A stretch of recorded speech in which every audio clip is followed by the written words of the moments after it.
E o bullying no trabalho é o assunto para o quadro Emprego de hoje. Eu recebo o professor, consultor de carreiras e psicólogo do trabalho, Maurício Kremer.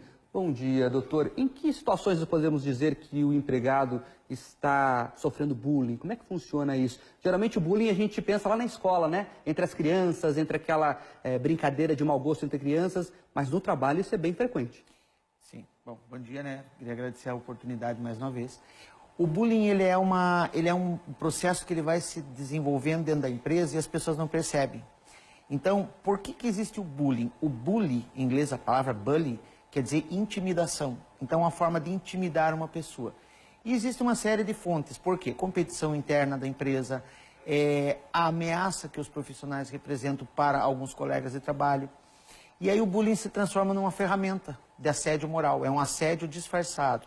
Quando a gente fala em bullying, tem que lembrar o seguinte: pode ser por conta do gestor de área, como pode ser por conta dos colegas de trabalho. A gente ouve muito falar em assédio moral. O assédio é a pressão sobre o colaborador. E o bullying é a depreciação desse colaborador. Ela tem a mesma mecânica. As pessoas elas têm uma dificuldade muito grande em entender que é o bullying. Então, a brincadeira de mau gosto, a forma de se posicionar para a depreciação do profissional é muito comum nas empresas. Eu ia perguntar exatamente isso. É sutil muitas vezes, não é? Sim, ela é uma ameaça velada. Ela não é uma coisa que aparece. Você só vai verificar o bullying depois de um determinado tempo. E gera uma série de dificuldades para o próprio profissional, né? Quando ele é vítima do bullying. Agora, como identificar um chefe que pratica bullying? O gestor, né? A gente chama de gestor de linha. O gestor de linha, ele normalmente não percebe até a hora que a coisa já está se agravando. Então ele começa a depreciar o próprio profissional depois de um determinado tempo que ele percebe que aquilo é uma forma de ameaça velada. E aí existe desde a menos aparente até a mais aparente. O zombar de um profissional, as piadas de mau gosto, o humilhar em público com uma brincadeira totalmente depreciativa. E o gestor ele tem que ter um olhar clínico, ele tem que perceber que aquilo está fazendo mal para alguém da equipe. Agora, o que muita gente não sabe é que o que parece uma brincadeira, como você colocou muitas vezes, é bullying, e isso pode se transformar em doenças mais sérias. Pode. Nós fizemos um estudo pela ProEnsino Brasil, as doenças que desenvolve através do bullying, do assédio moral. Algumas delas, síndrome de burnout, depressão corporativa, insônia, pesadelos. A pessoa começa a perder a produtividade no trabalho.